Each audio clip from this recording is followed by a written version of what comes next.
매주 목요일 코너는요, 해문 양희삼의 종횡무진입니다. 양희삼 목사님 그리고 해문 스님 나와주셨습니다. 두 분 어서 오십시오. 네, 안녕하십니까. 자, 대통령실 김 여사가 받은 가방을 대통령실 기록물로 규정했다 이렇게 밝혔습니다. 그래서 MBC가 지난달에 이 명품 가방 도대체 언제 국고에 귀속이 됐냐 물어봤습니다. 대통령 비서실에 정보 공개 좀 해주십시오라고 했다는 겁니다. 그랬더니 대통령실에서 국가의 중대한 이익을 해칠 우려가 있다. 너네들한테 이 정보를 알려주면 네. 이러면서 안 알려줬다는 거거든요. 이게 비공개 결정 통지서라고 하는 건데요. 대통령실 기록물로 지정이 됐다고 하면서도 언제 지정이 됐는지, 왜 지정됐는지 이런 부분들에 대해서는 알려줄 수 없다. 이게 조금 안 맞는 부분이 있단 말이죠. 이게 왜 우리들에게 알려지면 국가의 중대한 이익을 해치는 걸까요? 아니 맞는 거죠. 맞아요? 존엄이시니까. 존엄이 핸드백을 받든 주가 조작을 하든 무슨 상관이겠습니까? 그냥 존엄은 존엄대로 지켜드려야지. 근데 사실 이 맨날 이 애매한 얘기, 국가의 중대한 이익을 해칠 우려가 있다. 공개되면 안 된다. 이거 사실 판단하는 주체가 그 정보를 가지고 있는 국가기관이라는 거예요. 그러니까 우리는 국민 입장에서 궁금해도 얘네들이 싫다 그러면 절대 확인할 수가 없다. 이거잖아요. 이거 좀 이상하지 않나요? 관료주의해야죠. 나쁘게 말하면 아무 말 대잔치죠. 일단 공개하면은 좀 불리할 것 같다, 좀 논란이 될 것 같다. 보신주의에 빠져 있는 사람들이 일단 문제가 될 것 같으니까 어떻게 거절해야 되는데 거절하는 방법으로 이제 저런 무슨 영업상의 비밀이다. 영업상의 비밀이다. 뭐 국가 이익에 뭐 방해가 된다고 해가지고 일단 거절해 놓고 정 보고 싶으면 소송해서 정보공개 청구 소송을 해라. 그거요, 맞아요. 그러면 보여주겠다고 해서 시간을 끄는 회피 수단으로 한 것이지 뭐. 그 답변 자체의 진실성은 없는 것 같아요. 이게 예전에 그 생각이 딱 나요. 대통령하고 부인이 이제 대통령 취임한 지 얼마 되지 않아서 일요일이었나요? 그때 어디 그 영화 보러 가면서 CGV 영화관 가면서 그 사진이 딱 찍혔어요. 그런데 그때 팝콘을 들고서 영화관에 그 좌석에 앉아가지고 행복해한 모습을 지은 게 있었는데 그때 시민단체에서 저 영화관 보는 비용, 팝콘값 무슨 돈으로? 네, 저 영화표 구매는 무슨 돈으로 했느냐 알려달라 그랬더니 국가의 중대한 이익을 해칠 수 있으므로 알려줄 수 없다 이랬단 말이죠. 그러다가 나중에 이제 소송까지 가가지고 알려줘야 된다 뭐 이런 식으로 결론이 났던 것으로 생각이 드는데. 그 부산 횟집에 그 식사했던 것 우리 스님이 인상 깊어하시는 사진. 그것도 지금 뭐 법원에서 판결이 나지 않았습니까? 공개해라. 다 공개해라. 왜 공개 안 하냐? 네, 맞습니다. 그게 뭐라고? 그게 무슨 그게 무슨 국가 중대한 비밀을 해치느냐, 이익을 해치느냐 이거거든요. 그러니까 근데 지금 맥락이 보여요. 있는 것 같아요. 존엄이시니까 존엄이 받은 핸드백은 기록물에 보관할 수 있다. 국가 기록물에.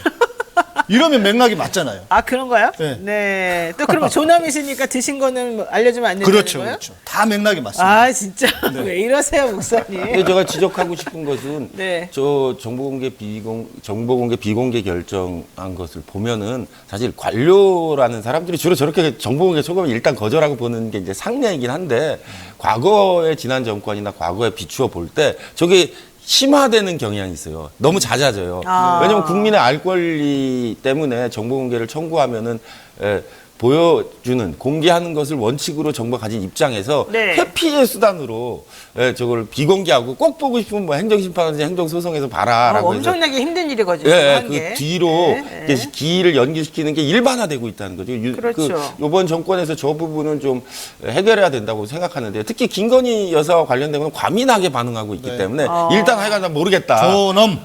하는 그런 게 아주 나쁜 예라고 생각하고 그 민주주의 국가에서 정보공개 청구에 관한 것은 국민의 알 권리에 대한 존중이 필요하기 때문에 조금 뭐 지나치게 과민하게 반응할 필요는 없지 않는가 이렇게 생각합니다. 지금 보니까 공공기록물 관리에 관한 법률이 있습니다.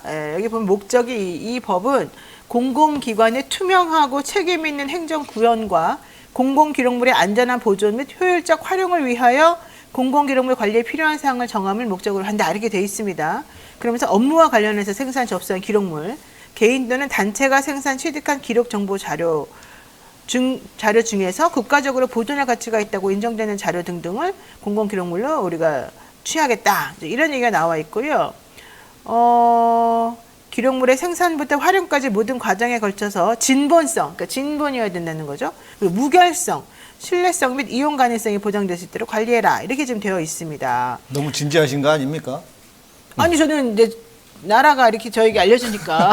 아니, 저는 솔직히 이게 왜 공공기록물인지 모르겠어서 제가 좀 찾아보는 거예요. 이제 국고 기록됐다고 하니까. 근데 저 이 사건이 이렇게 가만히 보면은요, 이제 어떤 시사점이 네. 하나 있는데, 그 대통령이라든지 국회의원 같은 선출직은 사실 그 정치적인 이제 입지가 있기 때문에 네. 관료주의와 싸워야 그 정권이 성공하거나 그렇죠. 성과를 낼 수가 있어요. 근데 그렇죠. 관료주의는 조금만 선출직 의원이나 선출직으로 그 선출된 대통령이 방심하면은 지금 이런 것처럼 아무 말 대잔치를 일단 거절하고 보게 되는데, 이 정보공개 청구서는 이렇게 아무 말 대잔치로 정보공개를 거부하는 것 자체는 이것이 그냥 방치하면 그 윤석열 대통령의 집권기 내부에 그렇게 대통령이 관료주의를 극복하고 성취해야 될 여러 가지 성과들에 악영향을 미치기 때문에 이 부분은 그 대통령실에서 좀 주목을 요하고 개선해야 될 부분이 아닌가 생각합니다. 이거는 적극적인 이 개입이 있는 거죠.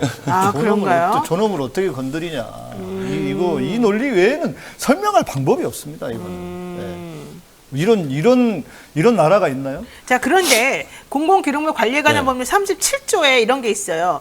비공개 기록물도 열람을 할 수 있다. 비공개 기록물도 열람할 수 있다. 왜? 어떤 경우 열람이 가능하느냐? 개인에 관한 정보로서 본인 또는 본인의 위임을 받은 대리인이 청구한 경우나, 뭐 해당 기록물이 아니면 관련 정보 확인이 불가능하다고 인정되는 경우나, 어쨌든 꼭 필요한 경우라면 할 수 있다. 이제 이런 식으로 나오거든요. 그래서 사실은 이 공공기록물로 네. 지정이 됐다고 주장하는 이 디올백이 솔직히 저는 공공기록물로 지정이 됐는지도 모르겠고, 그렇게 지정되는 과정도 좀 깨끗하지 않기 때문에 사실 봐야 되는 게 맞는데, 안 보여준다고 한다면 그에 상응하는 근거를 행정기관에서 내보내줘야 된다는 건데 안 하고 있어서 정말 좀 유감이다, 이런 표현을 제가 하고 싶습니다. 우리가 왕정이 아니지 않습니까? 그러니까요. 이게 공화정에서 네, 일어날 수 있는 일인가? 이거 왕정이라고 생각하니까 가능한 일이겠죠. 그럴 수도 있습니다. 자, 근데 해문스님도 이와 비슷하게 예. 정보 기록을 신청했다가 거절당한 적이 있다면서요? 네, 저도 김건희 여사와 관련된 사건이에요. 예. 그게 좀 인연이 많으신 것 같아요. 그래서 편이 저쪽으로 이렇게 자꾸 기울시는 거예요. 김건희 여사를 좋아하시는군요. 네, 근데 이 사건 재밌는 게 이제 제가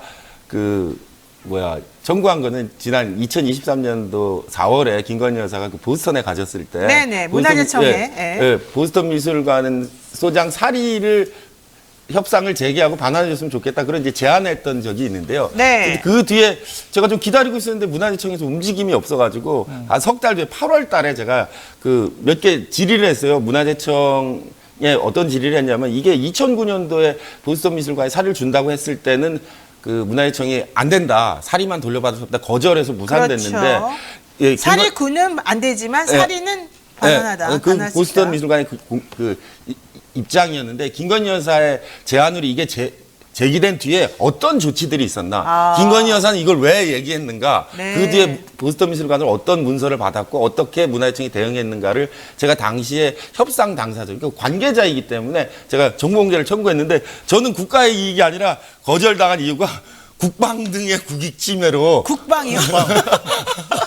거절당했어요. 아니, 나는 제가 미사일을 쏜 것도 아니고 내란을 기도한 것도 아닌데 왜 제가 국방 등의 이유로 거절을 당하나? 잠깐만요. 우선 네. 지금 화면에 보이는 건데요. 네네. 저기서 지금 4번이 우리 해문스님이 청구한 김건희 여사 관련된 내용입니다. 네. 제가 잠깐 읽어드릴게요. 지금 안 보일 것 같아서. 최근 저는 예. 2008년 이후 보스턴 미술관 소장 사리구 반환 운동을 진행하고 보스턴 미술관 측과 세 차례 교섭을 진행해 왔던 관련 사찰의 법률상 대리인입니다. 자, 제가 궁금한 건 이겁니다. 최근 영부인 김건희 여사가 보스턴 미술관 방문 당시에 사리구와 사리의 반환 문제를 제기해달라는 제안이 있었다는 보도를 접했습니다.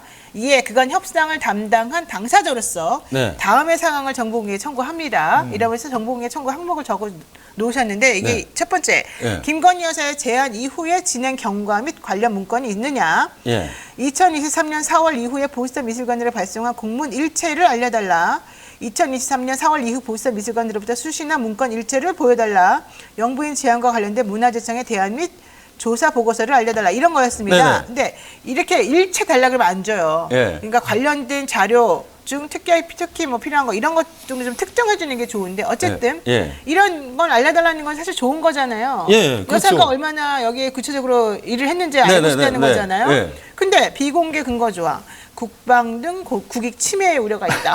근데 국방은 왜 좀 국방이 이게- 나오죠? 그러게 말이에요. 제가 알 수가 없어요. 그래서 몇 가지, 그래서 제가 생각에는 이것도 역시 관료주의인데, 예, 김건희 여사에 대해서 과도하게 생각했거나 아니면 일단 주기 싫으니까 아무 말 대잔치로 무조건. 아무거나 이제 갖다 대다 보니까 어떻게 뭐, 국방과 저는 이 문화재 반환 문제 국방과는 상관없는 것 혹시 같은데. 북한하고 연결되신 거 아니에요, 해문 스님? 아니, 북한하고 연결됐다고 해도 뭐, 국방과 그게 상관이 있는 건 그거 아닌데. 같은데 그때 북한 제가 대리인이죠. 예. 북한 사찰로부터 협조를 받았다 그랬었잖아요. 네네네. 그렇다고 뭐 제가 국방과 관련된 사항은 아닌 것 같은데.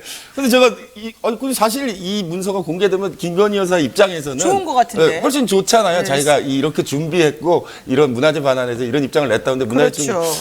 공개를 안 해서 좀 약간 갸우뚱했는데 그 뒤에 제가 보스턴 미술관에 찾아갔어요. 그래서 결국 문화재청이 문서를 공개 안 해서 갔더니 그 비공개된 이유는 문화재청이 그동안 아무 일도 하지 않아서 아, 그래요? 줄 문서가 없는데 아무 일도 안 했다고 하기엔 하긴 너무 쑥스러우니까 곤란해서? 국방 등의 국가의 방어와 관련된 게 자기 일하는 게 뭐 국방과 무슨 상관이 있다고 했던 걸로 이제 밝혀졌습니다. 저 오기 이틀인가 3일 전에 이메일 한 통 보냈던 게 전부라고 보스턴 미술관 측이 얘기하는데 지금 여기서도 제가 지적하고 싶은 것은, 그러니까 본인의 약점이나, 그 아무 일 하지 않은 걸 마치 거창한 이유로, 뭐 국방이나 국가 이익을 침해하기 때문에 안 된다고 했는데 실상은 사실은 아무 일도 하지 않았던 근데 거예요. 이해가 안 갔는데요. 왜냐면 지금 정보공개 청구 항목이 이거예요. 예. 김건희 여사가 예. 제안한 이후에 예. 보스턴 미술관으로 공문을 발송한 게 있느냐? 예. 없으면 없다. 예. 하면 되는 거거든요. 그리고 그러니까요. 또 보스턴 미술관으로도 받은 게 있느냐? 예. 요청한 게 없으니까 받은 것도 없다. 네. 이러면 되는 거거든요. 그런데 그렇게 말하면 우리가 일 하나도 안 하게 들통나니까 예. 국방이라는 걸 이유로 들어가지고 뭘 못 보여주겠다 이거였군요. 예, 그랬던 거죠. 제가 볼 때는 이 해문 스님이란 분이 김건희도 대단하신데요? 칭찬하고 뭐 하면서 보니까 법력이 아주 높으신 분인 줄 알았더니 알고 보니까 땡중이었다 이러면서 거부한 게 아닌가. 김건희 여사 칭찬하는 게 싫어가지고 공개 안 했나? 뭐 하여간 여러 가지 생각이 근데 들었어요. 비공개 내용 및 사유를 보니까요. 네. 영업상 비밀에 관한 사항이기 때문에 안 됩니다.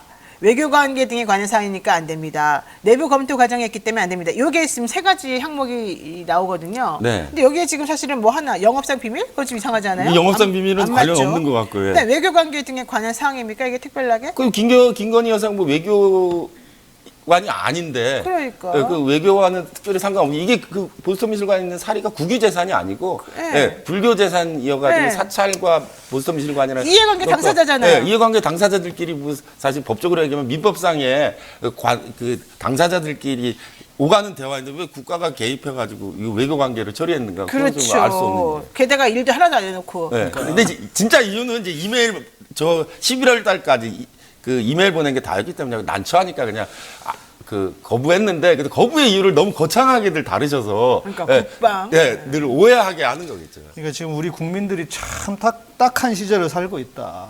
그냥 대충 아무거나 그냥 휘갈긴 거를 우리가 이렇게 과잉 해석을 해드려야 되는 이 현실 아닙니까? 그러네요. 그러니까 결국 지금 스님이나 우리들이 말하고 싶은 요지는 이겁니다. 뭐 국익 등을 해칠 우려가 있다고 하면서 정보 공개를 안 해주는 그런 자료들을 알고 봤더니 실제 국익 해칠 우려하고는 무관한 그렇죠. 관료주의의 폐예요. 무관한 본인들이 실제 일 안 한 거를 가리기 위한 핑계일 수 있다. 아니 지금 그 김건희 여사가 한 일도 일 안 해가지고 공개할 물건이 없는데 다른 사람이 한 일은 뭘 했겠어요. 그러니까 이 사건을 보면 언제든지 아까도 말씀드렸지만 선출직에 계신 분들은 선출직 공직자들은 관료주의와 싸워야 되는데 이 문제를 개선하려고 하지 않기 때문에 점점 이게 심해지고 이게 정권에 결국은 저는 부담될 거라고 봅니다. 알겠습니다. 자, 김건희 여사 은둔이 어쨌든 오래가고 있습니다. 지금 2달인데요. 특히 다음 주로 예정되었던 독일, 덴마크 순방이 갑자기 수년됐습니다. 선발 때는 이미 가 있는 상황에서 독일한테 너무 큰 결례일 것도 같고요. 왜냐하면 독일도 준비를 했을 거 아니겠습니까? 게다가 우리나라 경제사절단도 몇 달 전부터 계속 준비하거든요. 이런 것들을 생각하면. 근데 갑작스럽게 여러 요인을 다각도로 검토한 결과 안 가기로 했다. 이거거든요. 북한이 공격할 수도 있다. 뭐 이거 이런 그건 얘기도 옛날부터 있던데. 상시적인 상수 아닙니까? 게다가 의사들이 뭐 파업할까봐 파업 안 하기로 했잖아요, 지금. 그냥. 그러니까요. 그냥 다 꼬리 내렸던데. 어. 구속될지도 모른다 이러면서 꼬리 내렸던데. 그냥- 야, 참 대단한 분들이에요. 네. 제가 말을 못하겠습니다. 근데 어쨌든 중요한 건 여러 요인을 다각도로 검토한 결과 안 나한다. 여러 요인이 뭐냐. 결과적으로 하나밖에 없다. 이거예요. 근데 그게 저는 사실 이 사건을 보면 진짜 김건희 여사가 동행하면 문제가 생길까봐, 혹은 김건희 여사가 동행하지 않으면 문제가 생길까봐. 그럼 혼자 가시면 되잖아. 혼자 가시면 되는데 그것 때문에 과연 연계했을까 하는 거는 좀 저놈을 모시고 가야 되는데 어디를 혼자 갑니까? 그거는 좀 상식적이지 않기 때문에 일단 너무 지나친 예단을 하는 거 아닌가라는 생각은 하고요. 대통령실에서 낸 거를 보니까 중요한 이유 중에 하나가 갑자기 북한을 들었는데 저는 약간 이해가 되는 부분도 있어요. 왜냐하면은 2월 16일이 북한에서는 광명성절이라고 해가지고 그날이 김정일 위원장 생일이에요. 네. 근데 해마다 2월 16일 날 북한이 군사무기를 보여주는데 대대적인 행사를 하는데 올해의 김정일 위원장 생일 광명성절에 북한의 움직임이 조금 커요. 네, 그래서 어저께도 미사일 5발 쐈다고 하는데 그 미사일 5발 쏜 이유가 그냥 언제나 쏘는 거 쏜 게 아니라 2월 16일에 맞춰서 좀 움직임이 있는 것 같아요. 네. 그래서 진짜로 북의 움직임이 있어서 대통령이 첩보를 접해서 급하게 한 건 아닐까 뭐 그런 생각이 살짝 드는데 며칠 안 남았으니까 시간이 지나고 나면은 연기 이유가 나오지 않을까 이렇게 생각하고 있어요. 일단 예언. 진짜 애처롭다. 애처롭다. 아니 그게 아니면 너무 이해가 안 가 이게. 저는 이렇게 보여요. 신년 대담이라고 하면서 녹방을 하지 않았습니까? 네. 아마 이거 하고 나면 분위기가 바뀔 거야. 그랬죠. 네, 사실은. 그러니까 또 이 일정 안에 독일에 무슨 귀족들만 참석하는 파티가 있었다면서요? 그거는 확인된 게 아닙니다. 확인된 건 아닙니까? 아니 그냥 뭐 나오긴 했습니다만 아니 뭐 보도가 그렇게 나오긴 나왔던데 했습니다만. 아무튼 네. 그래서 순방 우리가 알고 있듯이 늘 이렇게 여행 가시는 거 아닙니까? 국가 돈으로. 그래서 이거 분위기 좋아질 거야. 그러니까 이제 가서 독일도 구경하고 덴마크 구경하고 귀족 오는 거지 클럽도 뭐. 예, 그러지 뭐 했는데 네. 분위기가 또 안 바뀌어지네. 이래서 어쩔 수 없이 아마 내부에서 또 티격태격하면서 그런 게 아닐까. 아이고. 윤석열 대통령을 제가 이렇게 뵈니까요. 윤석열 대통령 항상 외교 관계로 외국에 나갈 때마다 문제가 있어요. 근데 요번에 안 나가셔서 문제가 생겼거든요. 그러니까 좀 대통령의 외교를 담당하는 사람들이 뭐가지 판단이 조금 제가 볼 때 문제가 있는 것 같아요. 왜냐면 가도 문제고 안 가도 문제면은 이게 사실상 대통령이라는 것이 외교가 국내 정치보다 더 중요할 수 있는데 거기에서 계속 실수를 일으켜서 무리를 일으킨다는 게 좀 문제가 있다고 봅니다. 존재 자체가 문제입니다.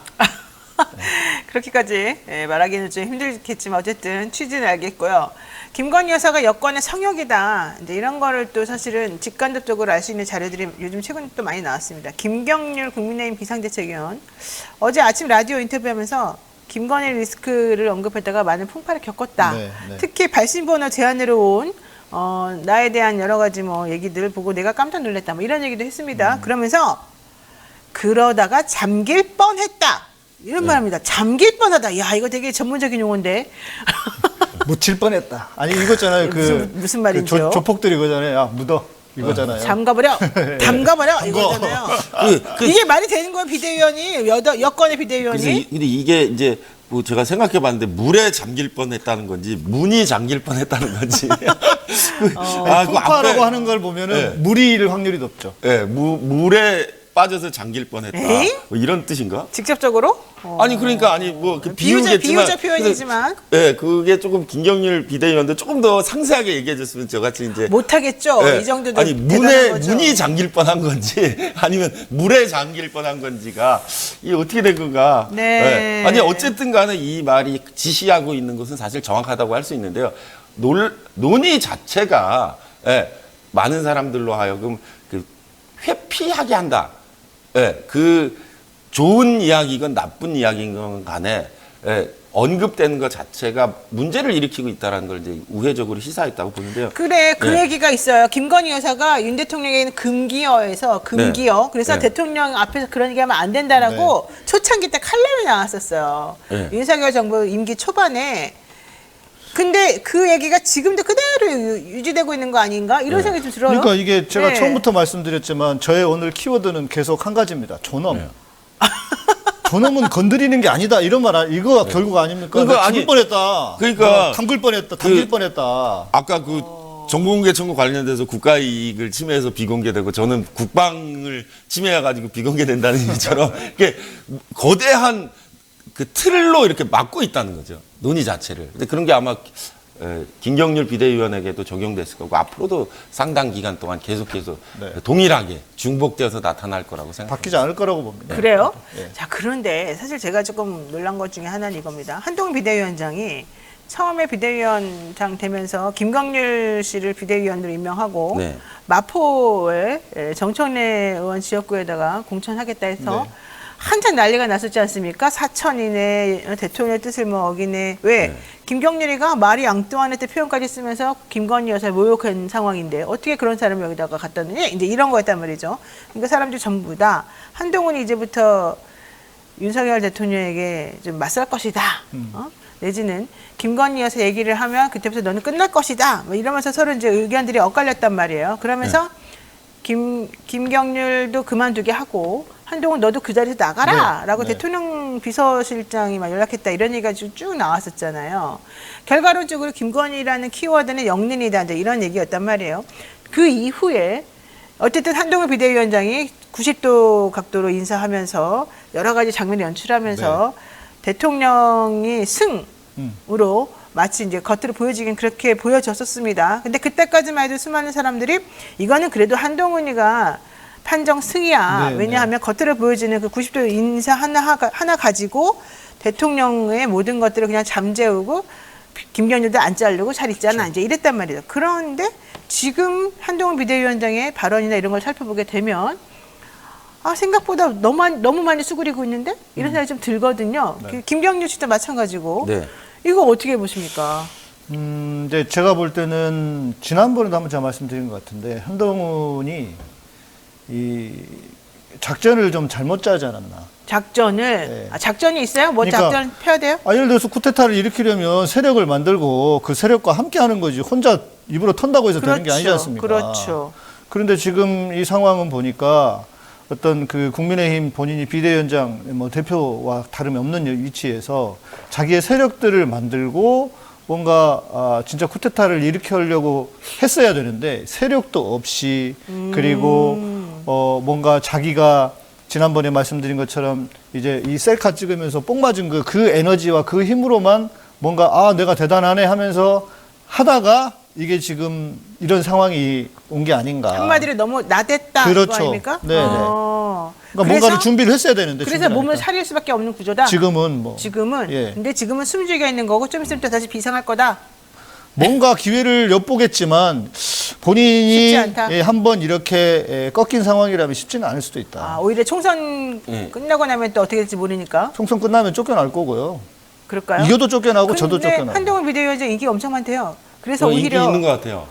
특히 국민의힘 안에서 예. 특히 의원들 내부에서 공천을 받는 의원들 내부에서 그렇게 되면 결과적으로 이런 분석도 있어요. 총선 끝나고 나면 전당대회 이제 좀 있으면 하고 왜냐면 비대위 체제로 갈 수가 없으니까 네, 네. 거기서 당대표로 아예 정정당당하게 나올 것이다. 이렇게 되면 윤석열 대통령이 더 이상 건드릴 수 없다. 이런 얘기도 있어요. 그래도 좋네요. 근데 뭐 그 앞에까지는 뭐 잘 모르겠지만 한동훈 위원장 과연 김건희 여사를 문제를 어떻게 처리할 것이냐.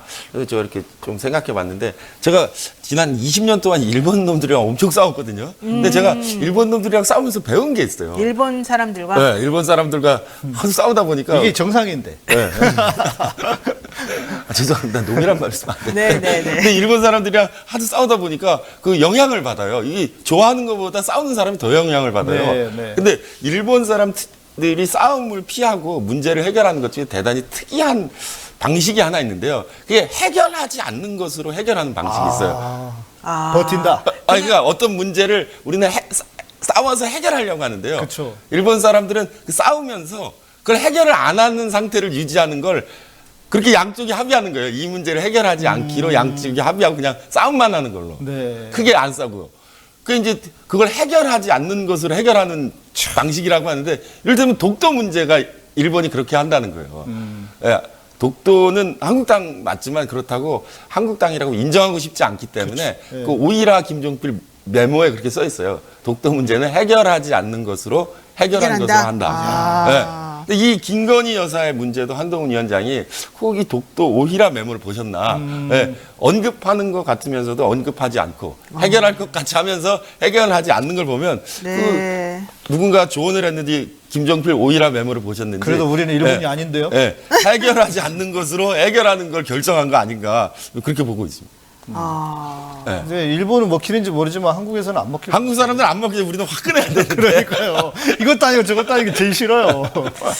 야, 어렵네요. 그럼 앞으로 이 문제는 해결이 안 되고 그냥 계속 금기어로 우리가 말하면 안 되고 계속해서 정보 공개, 비공개 통보 받고 이래야 되는 겁니까? 그 압축이 되고 있겠죠. 뭔가 네. 폭발하기 직전의 어떤 압력 이렇게 봐야 되지 않을까? 그 어느 시기까지 이 대표적인 그 언제까지 이래야 시점은 되나? 아마 총선이겠지만 그 시점까지 아마 해결하지 않는 것으로 네. 예, 해결하는 그러면 방식을 유지할 겁니다. 그거는 대통령실 입장이고 예. 국민들 한동훈 입장. 위원장도 그런 방식을 계속 고수할 거고 국민들은? 또 국민들의 입장은 그러니까 아까처럼 뭐 국방의 이익을 침해하고 국가 이익을 침해하고 영업상의 비밀에 해당되고 예, 등등등의 이유로 이렇게 거절하고 정하고 싶으면 행정심판에 180일 뒤에 답변할게, 90일 뒤에 답변할게로 일단 그 리스크를 넘기는 결국 시간의 문제니까. 스님도 네. 그 비공개 통지 받은 때로부터 네. 네. 얼마 지났어요 지금?